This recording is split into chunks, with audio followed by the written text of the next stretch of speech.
सुप्रभात। आज हम व्याकरण के शब्द विचार पर अध्ययन करेंगे।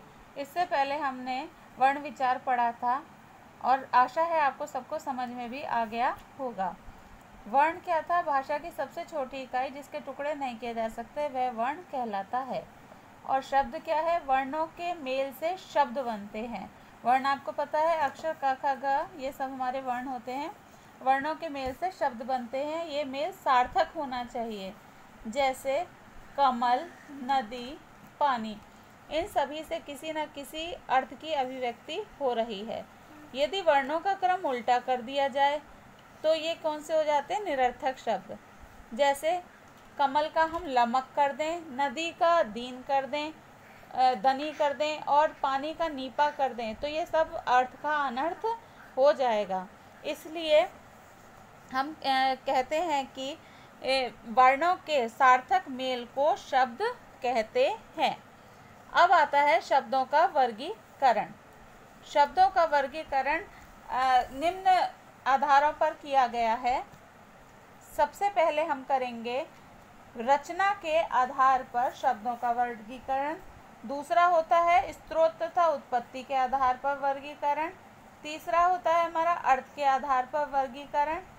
और चौथा होता है हमारा व्याकरणिक प्रकार्य के आधार पर वर्गीकरण। सबसे पहले हम पढ़ेंगे रचना के आधार पर वर्गीकरण। शब्द कई प्रकार से बनते हैं।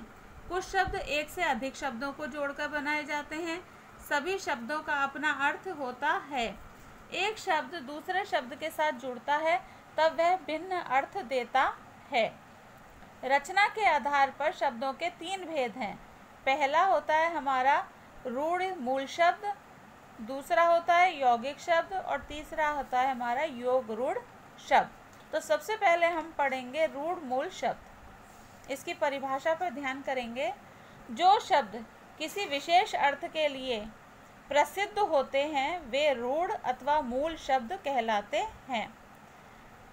इनके खंड टुकड़े नहीं किए जा सकते। यदि इन शब्दों के खंड किए जाते तो ये अर्थहीन हो जाते। जैसे हमारा है पुस्तक, नल, पानी, हाथ आदि। इनके हम टुकड़े नहीं कर सकते। यदि हमने इनके टुकड़े करे तो इनका अर्थ का अनर्थ हो जाएगा। दूसरा होता है हमारा यौगिक शब्द। दो अथवा दो से अधिक शब्दों के योग से बनने वाले सार्थक शब्द यौगिक शब्द कहलाते हैं। दोबारा ध्यान करेंगे। दो अथवा दो से अधिक शब्दों के योग से बनने वाले सार्थक शब्द यौगिक शब्द कहलाते हैं। यदि इन शब्दों के टुकड़े किए जाएं तो वे खंड भी सार्थक होते हैं। जैसे रसोई घर, इसे हम अलग अलग करेंगे तो रसोई प्लस घर। प्रयोगशाला, प्रयोग प्लस शाला। राष्ट्रपिता, राष्ट्र प्लस पिता। ये सभी शब्द दो मूल शब्दों के जोड़ से बनते हैं जिनका अपना विशेष अर्थ होता है। यौगिक शब्द का रूप लेने पर ही इनका अर्थ दो खंडों के अर्थ में का योग ही होता है। उपसर्ग और प्रत्यय, संधि, समास आदि इसी के द्वारा तैयार होते हैं। तीसरा होता है हमारा योग रूढ़ शब्द।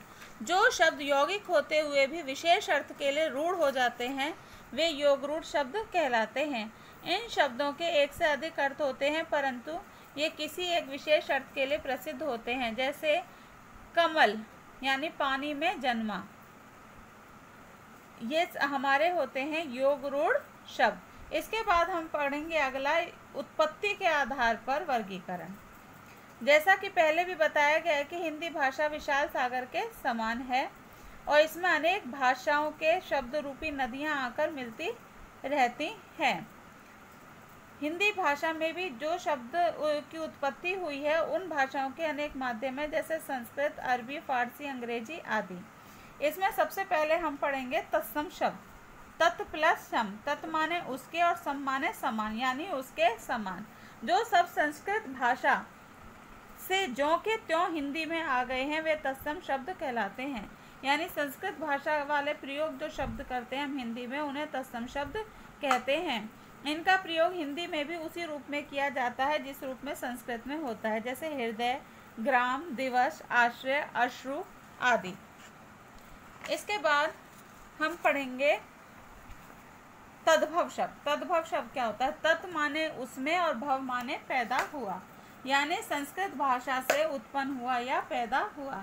जो शब्द संस्कृत के शब्दों से कुछ बदलाव होकर हिंदी के रूप में प्रयोग किए जाते हैं उन्हें तद्भव शब्द कहते हैं। इसके बाद हमारा आता है देशज शब्द। देश प्लस ज यानी देश में जन्मा। जो शब्द देश के विभिन्न प्रांतों, जातियों, बोलियों आदि से हिंदी भाषा में आ गए हैं वे देशज शब्द कहलाते हैं। इनका मूल रूप संस्कृत भाषा में नहीं मिलता, जैसे खाट, पगड़ी, धोती, झाड़ू, लोटा, लकड़ी आदि। इसके बाद आता है हमारा विदेशी शब्द, यानी विदेश से आया हुआ। जो शब्द विदेशी भाषाओं से हिंदी में आए हैं वे विदेशी शब्द कहलाते हैं, जैसे अंग्रेजी भाषा में motor, doctor, nurse, school, car, college आदि, और अरबी भाषा में जहाज, इनाम, फौज, नज़र, खत, इलाज आदि। फारसी भाषा में कागज़, जमींदार, बदनाम, बाजार, खून आदि। पुर्तगाली भाषा में अलमारी, संतरा, साबुन, चाबी, तौलिया आदि। तुर्की भाषा में चम्मच, कारतूस, कैंची, कुली, कुर्ता आदि। चीनी में लीची, चाय, पटाखा, चीकू आदि। ये सब हमने जो पढ़ा है विदेशी भाषा के बारे में पढ़ा है। धन्यवाद।